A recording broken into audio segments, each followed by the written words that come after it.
The Virgin Islands Energy Office is putting the power back in your hands. Previously, on real-time energy monitoring, Jeanette got the opportunity to evaluate her energy usage. Since then, more USVI residents have joined the REM program and are excited about their energy-conscious decisions. Let's hear what they have to say.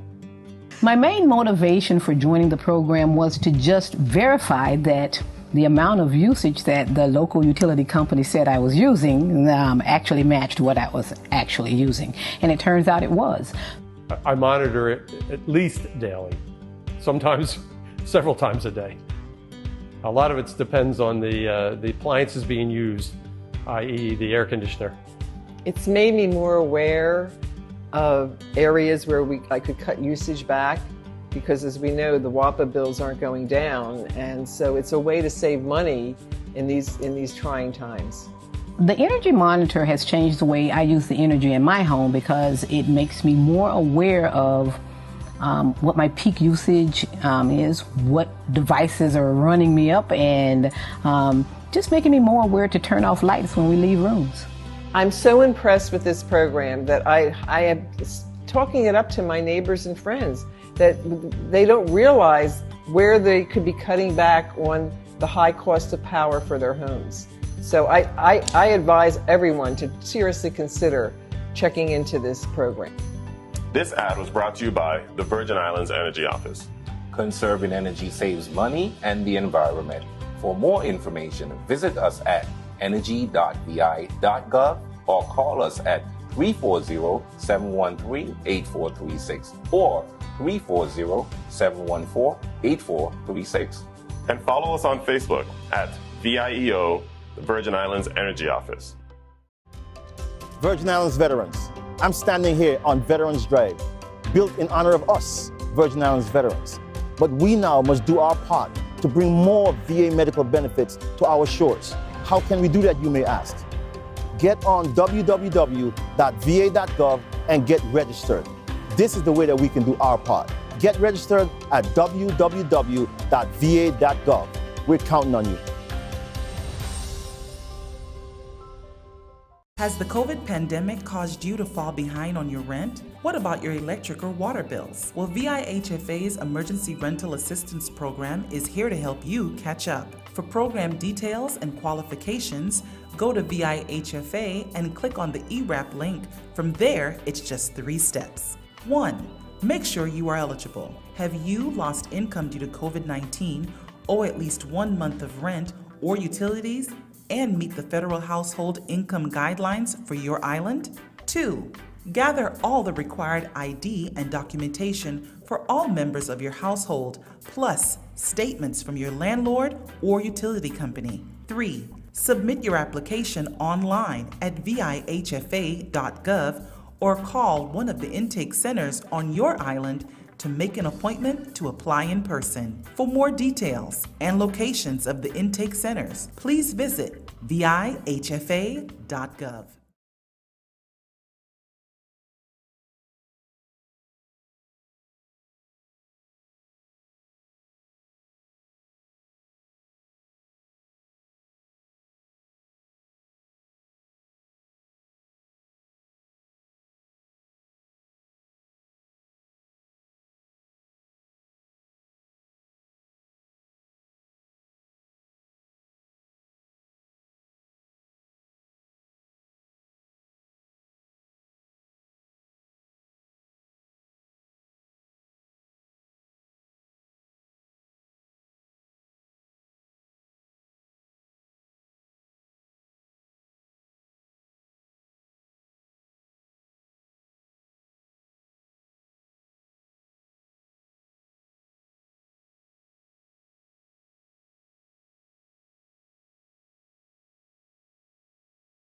Today, Welcome to the Government House Weekly Press Briefing and COVID-19 update for the week of November 8th, 2021.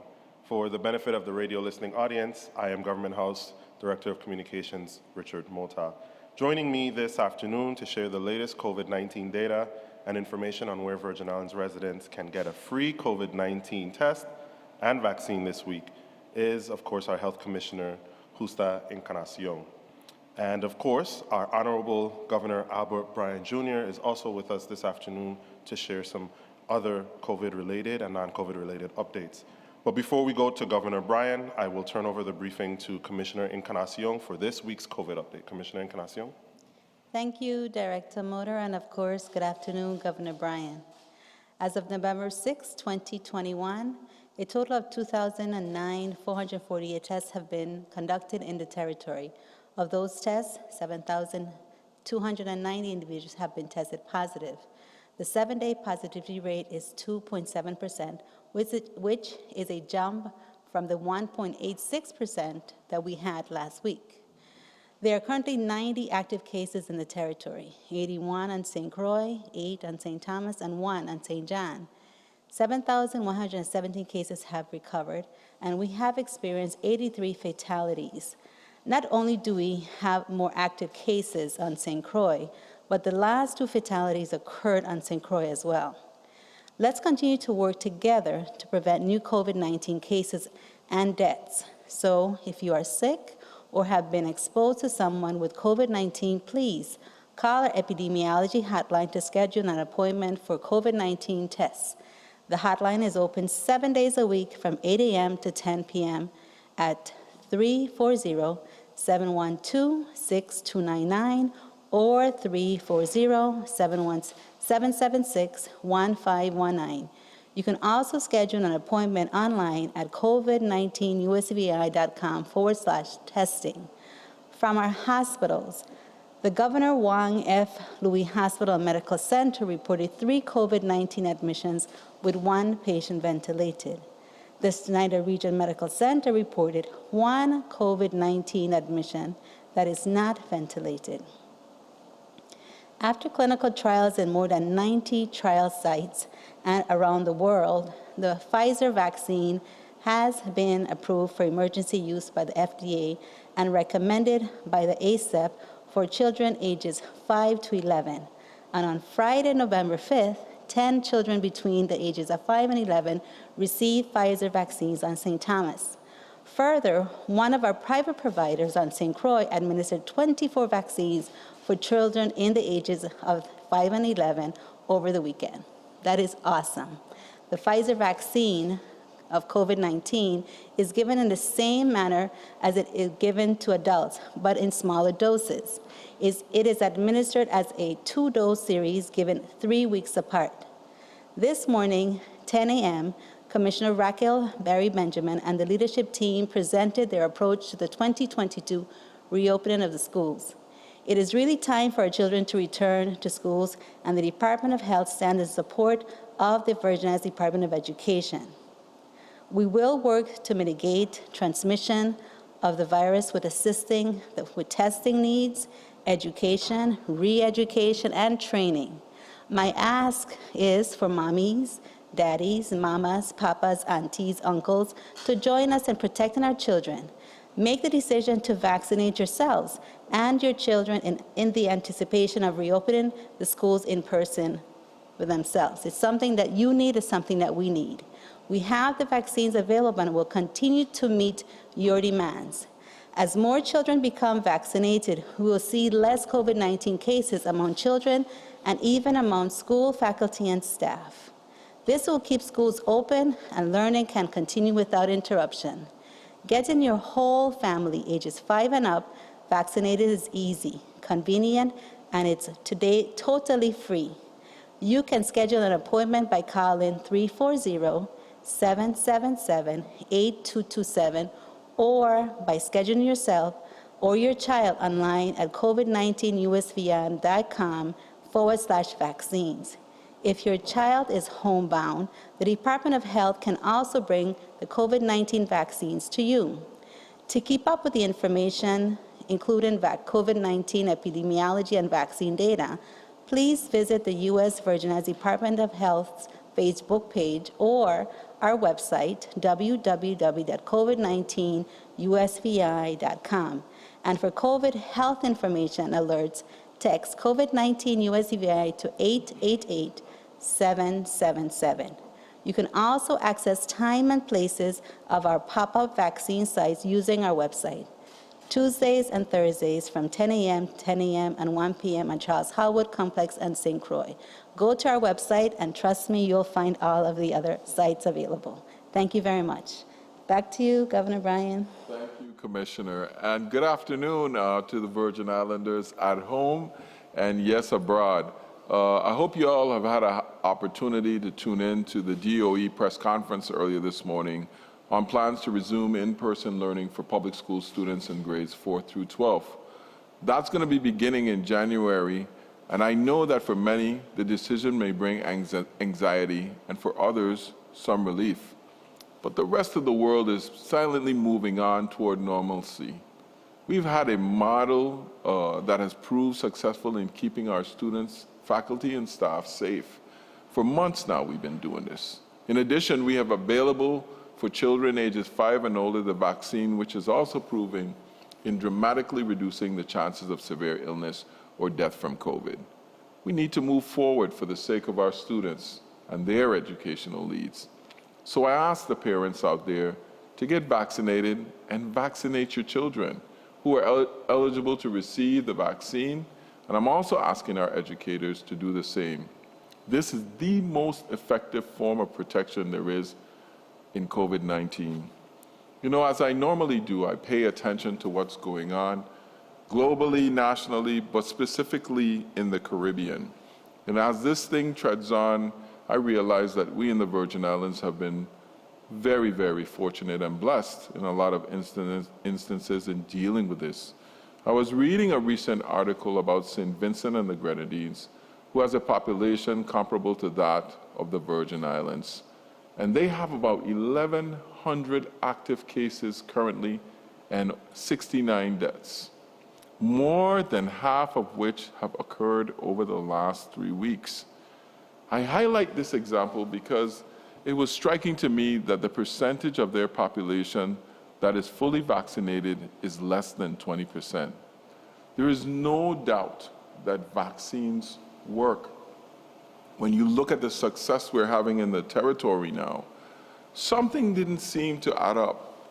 But looking at the new census numbers and the dramatic decrease in our population, which is disturbing as it dropped by over 18.9%, you understand that it'll automatically lift the percentage of people in the Virgin Islands who are vaccinated from somewhere around 48 to 50% to about 60 to 65%. And it makes sense because people are going out there and taking the vaccine. The Department of Health has already submitted for a change in the numbers because now remember we have less people total, so the percentage of total people vaccinated will rise. We no longer have 100,000 people or 87,000 adults as we've been using before. We have a lesser number than that. So within the coming weeks, you should see an increase, a dramatic increase in the percentage of people in the Virgin Islands that are vaccinated due to the reduction of our population and the census. Speaking about international travel and getting everybody in St. Vincent, the region, and getting back to normal, the rest of the world is speeding toward normalcy, and some of you might already be aware that President Biden has announced that starting today, the United States will now allow fully vaccinated travelers at airports and borders, and they're doing away with the COVID restriction that dates back more than 20 months. The new rules will allow air travel from previously restricted countries if the traveler has proof of vaccination and a negative COVID-19 test like we have here in place in the territory. Here in the territory, though, with our USVI travel portal, the current requirements to enter the USVI will remain the same and be in place for the foreseeable future. Those requirements include submitting through the USVI travel portal a negative PCR or antigen test taken within 5 days of the date of your travel to the territory, or uploading proof of vaccination within the USVI. I must say that now we're turning the week one of a complete week now, I think almost 2 weeks of lifting the restrictions. We've passed 2 weekends with people not having a drinking curfew and being allowed to have the bars and restaurants open. So far, so good. Let's hope we keep in this direction. And you know, we are still out there. Thank you to our COVID police and our other personnel that are going out there and making sure that we stay safe. But we are looking seriously at allowing any vaccinated traveler now to come to the Virgin Islands. You see, it's a different tourism season we're looking at this year. We have new competition. It's not going to be like last year where the Virgin Islands is the only place to go. And we have to start looking at, yes, we want to be safe, but we have to remain competitive. Speaking of that, remaining competitive, we have several non-COVID items that I know that you would want an update on, and that you're going to be very pleased to know that Congress has come together to pass the Bipartisan Infrastructure Bill.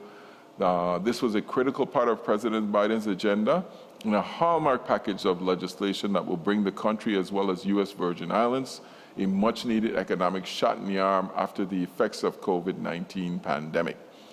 This bill includes resources to fund highway projects, as well as mass transit for seaports, airports, electric cars infrastructure, and broadband infrastructure. We will be able to share more details with you in the coming weeks, during which time we will continue our efforts in Washington to lobby the Congress to pass the $1.75 trillion Build Back Better Act. This Build Back Better Act will greatly enhance our efforts to lift Virgin Islands families out of poverty through benefits of social services in multiple areas, and it is my sincere hope that elected officials in Washington continue their efforts and maintain the progress they have made to help raise the standard of living for residents in the territory and across the entire country.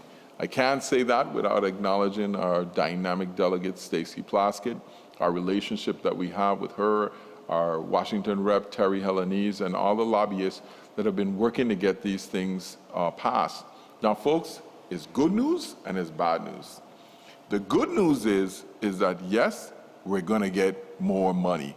And we've been getting so much money, it's at a clip now that is really great for the territory.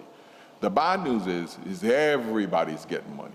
So in order to get our projects through now, there's even a stronger push for us to get work done, because materials and supplies are going to go up. They're going to be harder to come by. It's going to be harder to get engineering.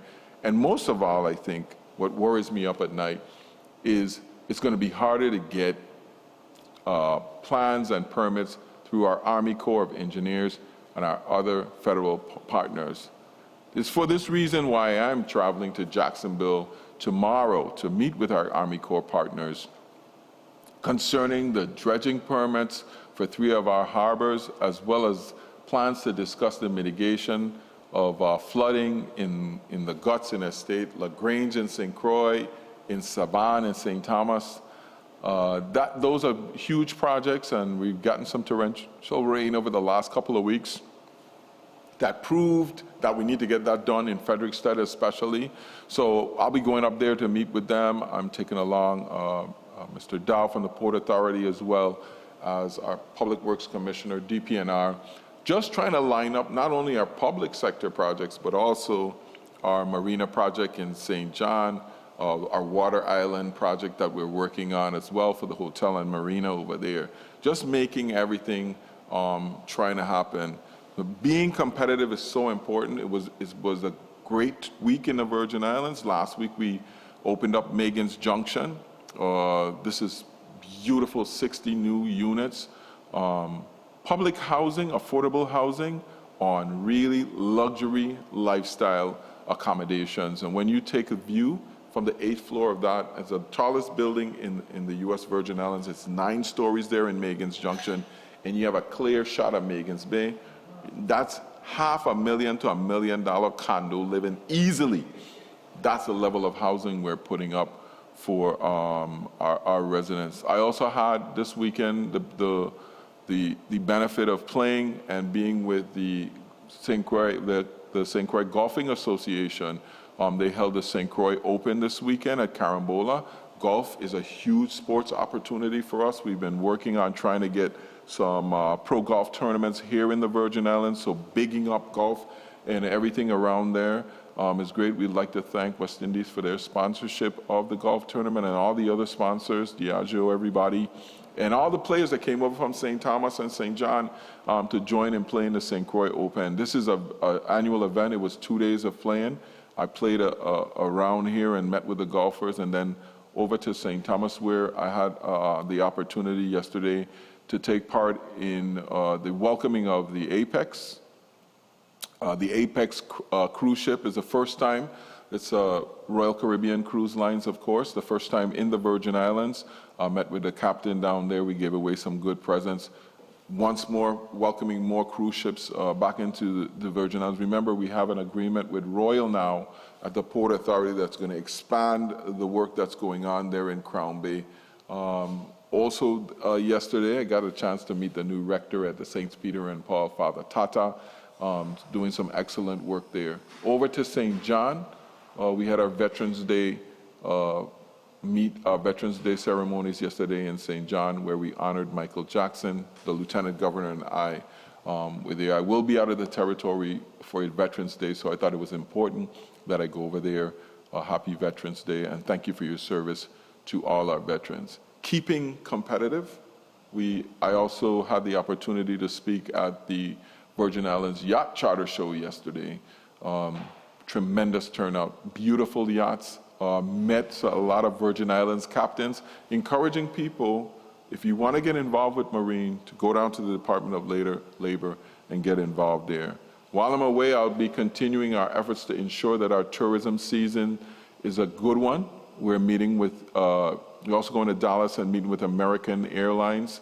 As the country starts to allow people to move around and the restrictions internationally relax, we want to maintain a competitive edge and keep that airlift in St. Thomas, increase the airlift in St. Croix, and of course we've been working on for many years that direct flight from New York for everything.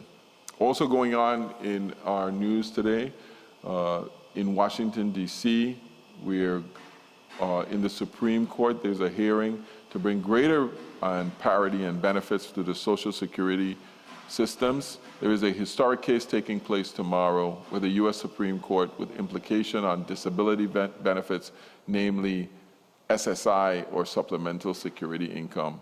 So in the Virgin Islands and Puerto Rico, we do not get the benefit of that. So we're hoping that this case tomorrow, we can make a good showing. I was actually trying to be there in person, but they're not allowing guests into the building. In closing this afternoon, too, I want to say it's been 10 years now. 10 years ago, most public sector workers in the Virgin Islands were required to forego the 8% of their anticipated wages for 2 years on the heels of the greatest recession of our time. The entire territory benefited from the personal sacrifice of all these people, as it allowed the government to cut costs without cutting services. However, those employees took the brunt of that action by reducing their salaries together so everybody could try to keep their job. As good as it sounded, it didn't make any difference that the impact was burdensome on the affected employees and their families. I know at that time, many of us, including me, could not imagine that there would ever be a time when the government would ever find itself in a position to restore those last wages. However, I am proud to say that this week, the government of the Virgin Islands is issuing payments, restoring the 8% reduction in salaries affected by the Virgin Islands Economic Stability Act of 2011. Having publicly proclaimed the restoration of these wages, As a goal in last January's State of the Territory address, Lieutenant Governor Tregenza Roach and I are incredibly pleased with successfully completing this effort. We especially are pleased to be able to deliver on this promise at this time of year as families prepare for the holiday season. We know that the high cost of electricity, food, and the overall inflation we are experiencing creates extreme stress in our community. We hope that this week's payment will prove to be a timely stimulus, at least for a few households. This action marks a significant departure from a period of extreme austerity in our history, which was our government was actively discussing budget cuts and furloughs and payless paydays. It demonstrates that the sound financial management of this administration, the Brian Roach administration, is paying dividends. This is especially evident when you consider the devastating impact of the 27 hurricanes and the COVID-19 pandemic. We took this loss together and gave up this 8%, and we're going to bring it back together. And that's why I want to thank especially Senate President Donna Fred Gregory, Senate Vice President Novell Francis, and the Majority Leader, Senator Marvin Bryan, and all the other members of the 34th Legislature for shepherding through the legislation that granted the authority to use general fund revenues to restore the VIESA salary cuts. Lieutenant Governor Roach and I also extend gratitude to former Director Dana Clendenning, Acting Director Cindy Richardson, Assistant Director Florine Hassel, and the staff of the Division of Personnel for their tireless efforts in compiling and calculating who was owed and how much. In addition, we offer our thanks and praise to Commissioner from St. John, Sadie Bruce, and the staff of the Department of Finance who have processed the payroll data and issued the payments. Finally, we thank Director Jennifer O'Neill and the team in the Office of Management and Budget whose diligent cash budget management have made this possible. Teamwork makes the dream work. I would be remiss if I didn't thank you, the taxpayers who paid the taxes and had the responsibility to make this possible, and all the hardworking government workers out there. I had to do it. And finally for sure, the labor unions, particularly the United Steelworkers and the American Federation of Teachers. That's Jerry, and of course, Rosa and her counterpart in St. Thomas, George Bordenave, all those teachers for their persistent advocacy on behalf of their members has resulted in their members made whole. And not only are their members made whole, and I have to say this because the court case only affected steelworkers and AFT, but we chose to do the right thing, the morally responsible thing, and pay everybody back the 8%, because we can, and it's the right thing to do.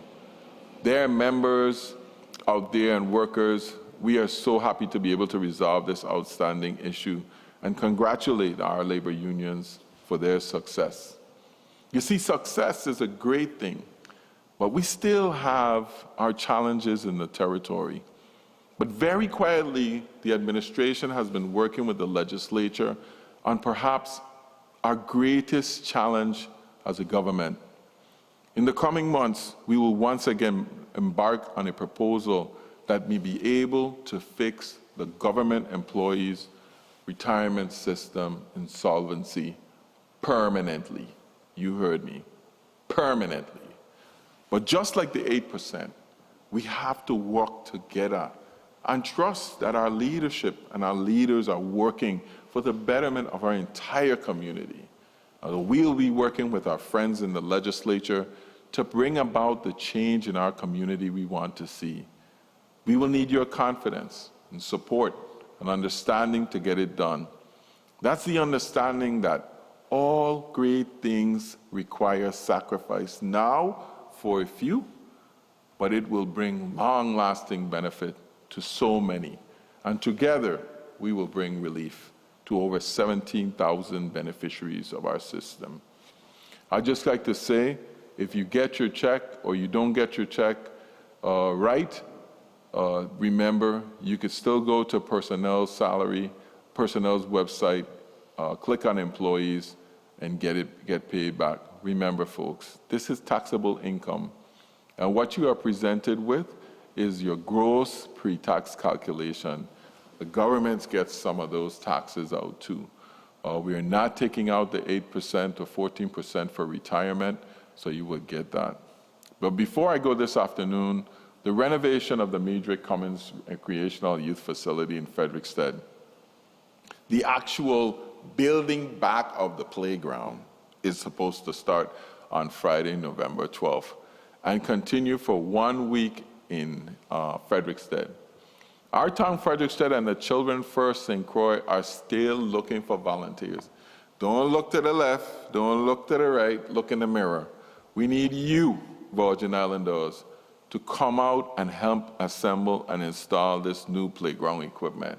This is like a $600,000 finance project with over a $1.2 million contribution. But we need you to give the other $600,000 in sweat equity. We started demolishing everything a couple of weeks ago, but the community needs you now. We're seeking individuals and organizations to just lend a few hours of your support. They're going to be there for a week, pick up personal time. And I would like to say, if you're going down there to volunteer during the week, I said it here now, I know the commissioner is going to get mad at me, but we're going to give you 4 hours off to go down there if you want to volunteer to help them get it done.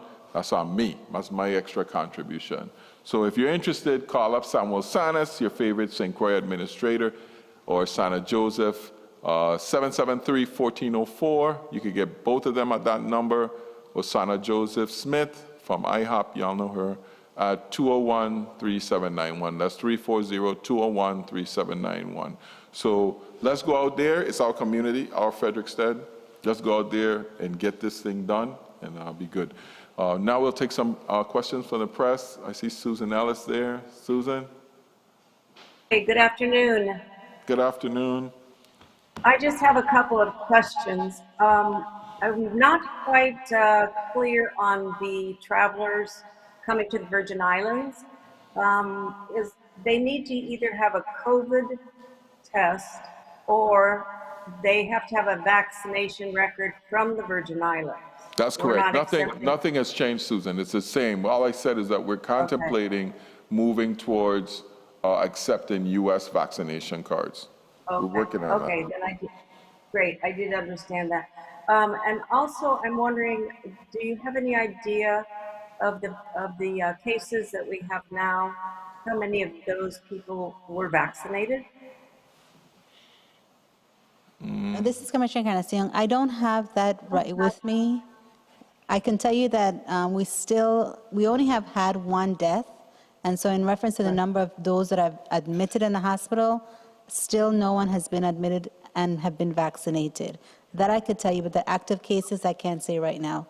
But we could get that information. But it's low though, right? I mean, very low. It's very low. Yeah. That would be interesting to have that information. Thank you, Commissioner. And Governor, I believe you said a few months ago, perhaps it was, that St. Croix might be able to have the boat parade. And I haven't heard anything more about that. Have you? No, actually, I saw Sal the other day, and he was asking me. He told me he needed to know, and I told him we're not going to be able to do that. So I don't know if he. I said it's 90%. I'm 90% sure that we would not be able to have that mass gathering. I think the first mass gathering we're actually going to be able to have is the agricultural food fair. I really like that venue because there's no alcohol there. It's a big open space, and we could control the flow somewhat. It's not so cool under the pavilion, but we'll work that out. But we haven't gotten the vaccine rate that we wanted to do, which was somewhere around 75, 80%. So we don't feel comfortable with having all those people in Christiansted at one time. Okay, thank you very much. Daily News? No questions? Daily News, no question. Ernest? No questions at this time. Thank you. Ernest? Yes, Gov. Good afternoon. Good afternoon. I have a few questions. The first one directed to the Commissioner of Health. The governor mentioned, obviously, and I thought about this last week, our the census, the new census that came up, and the almost 20% decrease in our decline in our population there. You've been applying for the change in the vaccination percentage. I would think that the Department of Health has an idea as to what it would be. You've already done the math based on the new census at what is the exact population vaccination rate now. We've actually worked on that, and we have someone who works on our data from the Department of Health and Human Services, and Tiberius is the data system that we're using. So rather than reporting numbers, we're waiting until the data system is actually updated, because that is linked to what is recorded nationally. And as soon as that's finished, I got an update this morning from him as well as last week. So every step of the way, we're getting updates, and hopefully that will be concluded this week, and you get the final numbers. Ernest, we kind of guessing around, because while we got a full figure of 87,000 from the census, they said 42 and 41, St. Thomas and St. Croix respectively. They didn't give us how many adults over. They didn't give us the age ranges and how much people. So we got to work that out. All right. So we're not estimating 65. It's a guesstimate. Yeah. And I have to tell you that one of the things that is estimated is that the number of 12 to 18 and 18 and above, that will actually increase a lot more than the 65 and older. We're estimating that is going to decrease somewhat. So that's how come we have to wait until those numbers come out. And when you say we're going to have that, Commissioner? Hopefully by the end of this week, but we have to wait nationally until Tiberius. You've heard about Tiberius before, but that is the national database that everyone's using. Okay, thanks for that. And I suppose this is a follow-up for both of you. And so the numbers come back and we're at 65, for example, Governor. How does that affect reopening plans and festival plans for the season? It doesn't affect festival plans, but I think more than what we're looking for is validation in what we're seeing in the infection rate. So it would make sense that we have a higher, because I try to explain logically using the data that I have why St. Thomas, St. John have less than 10 cases and St. Croix has 80. And from my own unscientific, I might add, analysis is the fact that because the community is denser and closer, they have attained some type of herd immunity between infection rate and immunization, some form of it. I'm not saying that they are herd immune. St. Croix is a little bit more spaced out. People don't congregate as much as they do in St. Thomas, and it's taken a little longer to get that. Everywhere we've seen Delta, it's shot up and then dropped off sharply. So, I don't want to say we're waiting for the next iteration of the variant, but for right now we're holding tight and we're looking forward to seeing the new tourist season take off well. It has already started that way, so fingers crossed and school get back in. Finally, you said a while ago we are working on allowing the U.S. vaccinated folks to come in through our system, or you? Yeah, we are, because the whole Caribbean is starting to accept U.S. vaccination cards now. So it ups and now that the U.S. is easing down restrictions coming from foreign places, it's just amping up the competition for us. I was talking to one of the charter boat brokers last night from Antigua, and she says that they're already doing 80 to 90%. So they're seeing a lot of European travel come in as well as U.S. travel. So we got to kick it up a notch to make sure that we can maintain the level of tourism that we had last time, especially with the closure of Hovensa. We get some other challenges going on. So, Governor, we're doing this because I know you've been back and forth. So now we're actually doing it. We're actually going to try and implement this. Yeah, I mean, if everything goes well, I see it happening within the next 30 days as the season really kicks in, because we just want people to be able to calm down. But most importantly, we want to make sure our people are safe. All right, go. Finally, the last time I had spoken to you about the situation, the investigation at the Department of Education, and how was that going? You said that's going to go to an outside investigator. There was a report recently that said it has been turned over to the Department of Human Services. That's what's going on?